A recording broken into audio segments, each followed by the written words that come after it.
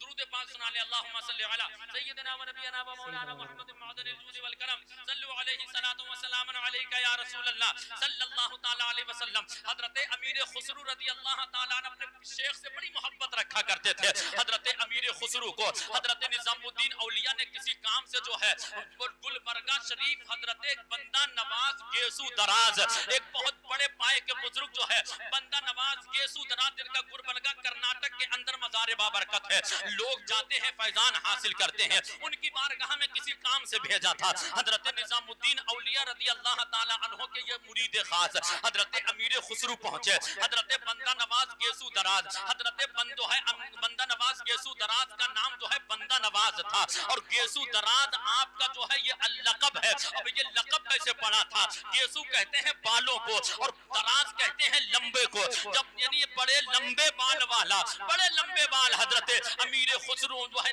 حضرت بندہ نواز گیسو دراز کے تھے. اب سوال یہ پیدا ہوتا ہے کہ اتنے لمبے بال رکھے کیوں؟ زیادہ سے زیادہ پٹھوں تک رکھنا یہ سنت ہے, زیادہ لمبے بھی نہیں رکھنا یہ جائز نہیں ہے. اور یا تو جو ہے ہلکے بال برابر رکھے جائیں, یا سر کو مڈا کر کے رکھا جائے, یا جو ہے پشتوں تک بال کو کانوں کی کنپٹی کی لاسٹ جو ہے حد تک رکھا جائے, یہ سنت طریقہ ہے. لیکن اتنے لمبے بال کے آپ نے کبھی کٹائے نہیں. وجہ کیا ہے؟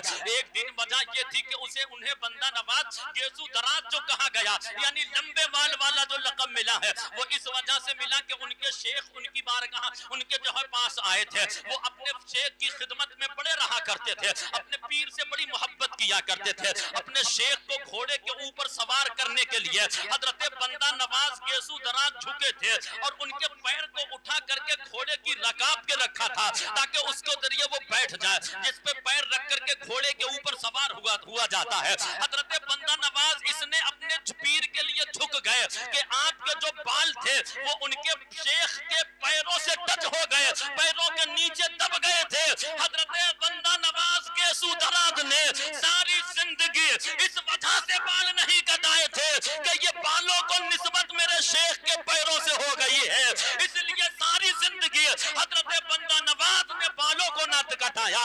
اس لیے آپ کا لقب پڑ گیا بندہ نواز گیسو دراز. یعنی پیر سے یہ محبت تھی کہ پیر کی محبت میں اپنے بالوں کو بھی نہ کٹایا تھا کہ قیامت میں کچھ ہو نہ ہو مگر یہ نسبت ضرور کام آ جائے گے, یہ نسبت کام آ جائے گے کہ اللہ کی بارگاہ میں میں کہہ سکتا ہوں کہ یہ میرے بال جو ہیں میرے شیخ کے پیروں کے نیچے دب گئے ہیں, اے میرے مولا یہی نسبت تیری بارگاہ میں لے کر کے آیا ہو. وہ حضرت بندہ نواز گیسو دراز ہے. حضرت بندہ نواز گیسو دراز رضی اللہ تعالی عنہ کو جو ہے حضرت امیر خسرو پہنچے, ملاقات ہوئی, بات کرتے کرتے حضرت بندہ نواز گیسو دراز نے فرمایا, یہ امیر خسرو یہ بتاؤ تم کس سے مرید ہو؟ کہا کہ میں محبوب الہی نظام الدین اولیاء کا مرید ہو. کہا کہ نظام الدین تو نام سنا ہے لیکن اولیاء اولیاء سمجھتے ہو یہ اولیاء کس کو کہا جاتا ہے؟ کیا تمہیں معلوم ہے کہ اولیاء کون ہوتا ہے؟ کہا کہ مجھے یہ تو نہیں معلوم اولیاء کس کو کہتے ہیں. انہوں نے کہا کہ تمہیں معلوم ہے تمہارا پیر اولیاء ہے؟ کہا مجھے یہ نہیں معلوم لیکن ہاں میرا پیر جو ہے نظام الدین اولیاء کے نام سے جانا جاتا ہے. کہا کہ اجاؤ اپنے پیر سے پوچھ کر کے آؤ کہ نظام الدین تمہارا نام ہے مگر اولیاء کس لیے کہا گیا ہے؟ کیا اللہ کے رسول کی مجلس خاص میں تمہاری شرکت ہوتی ہے یا نہیں؟ حضرت بندہ نواز نے جب اتنا کہا حضرت امیر خسرو کچھ افسردہ ہو جاتے ہیں. پیر کا معاملہ تھا, یہ معاملہ کیا ہے کہ میرے پیر کو یہ محبوب الہی کو نظام الدین اولیاء تسلیم کرنے کے لیے تیار نہیں ہے. اور وہ پلٹ کر کے کہتے ہیں کہ میں نے تمہارے پیر کو کبھی اللہ کے رسول کی مجلس خاص میں نہیں دیکھا ہے. اتنا سننا تھا کہ حضرت امیر خسرو افسردہ ہوئے, دوڑے دوڑے دہلی آتے ہیں, آ کر کے سارا معاملہ پوچھا. حضرت امیر خسرو کو افسردہ نظام الدین اولیاء نے دیکھا. دیکھنے کے بعد کہا بیٹے کیا معاملہ ہے؟ بولے حضور انہوں نے یہ کہا کہ میں نے تمہارے پیر کو کبھی اللہ کے محبوب اللہ کے رسول کے مجلس خاص میں نہیں دیکھا ہے, تو تمہارا پیر محبوب الہی نظام الدین اولیاء کیسے ہو گیا ہے؟ مجھے بڑا اب جو ہے رنج ہوا ہے. حضرت نظام الدین اولیاء فرماتے ہیں جاؤ دوبارہ چلے جاؤ وہ تمہاری توقیر کریں گے، جاؤ دوبارہ چلے جاؤ تمہیں اب جو ہے شرمندہ نہ ہونا پڑے گا۔ دوڑے دوڑے پھر جاتے ہیں، جا کر کے دیکھا کہ اسی دن جس دن پہنچے وہ کر کے کہتے ہیں کہ اے بندہ نواز، میرے شیخ نے کہا ہے کہ میں اللہ کے رسول کی مجلس خاص میں شرکت کیا کرتا ہوں، مگر میرے شیخ کہتے ہیں کہ میں نے کبھی بندہ نواز کو نہیں دیکھا ہے۔ اتنا سننا تھا یہ آپس میں گفتگو ہو رہی ہے کہ رات کی تنہائی میں حضرت بندہ نواز جب سوتے ہیں تو دیکھتے ہیں کہ اللہ کے رسول کی مجلس خاص ہے، اس مجلس خاص میں تمام اولیاء جلوہ بار ہے، اور تمام اولیاء کی محفل میں حضرت بندہ نواز دیکھ رہے ہیں کہ دہلی کا نظام الدین اولیاء کون ہے، دہلی کا نظام الدین اولیاء کون ہے۔ کبھی دائیں دیکھتے ہیں، کبھی بائیں دیکھ رہے ہیں، کبھی ہر چاروں طرف گھوم گھوم کر کے دیکھ رہے ہیں، مگر دہلی کا نظام الدین اولیاء نظر نہ آیا۔ اور جب نظر نہ آیا سرکار فرماتے ہیں بندہ نواز کیا تلاش کر رہے ہو؟ حضور نظام الدین اولیاء کو دیکھ رہا ہو، امیر خسرو کے پیر کو دیکھ رہا ہو۔ سرکار نے اپنی بابرکت چادر کو ہٹایا، فرمایا اے بندہ نواز جسے تم دیکھ رہے ہو وہ محفل میں نہیں ہے، میرے پہلو خاص میں جلوہ بار ہے۔ میرے آقا نے اپنی چادر بابرکت کو ہٹایا، حضرت نظام الدین اولیاء اللہ کے رسول کے پہلو خاص میں بیٹھے مسکرا رہے ہیں۔ میں بتانا یہ چاہتا ہوں کہ جن اللہ کے ولیوں کو محبوب الہی کہا جاتا ہے ان کی خاصیت یہ ہوتی ہے کہ وہ ہر روز بلا ناغہ اللہ کے رسول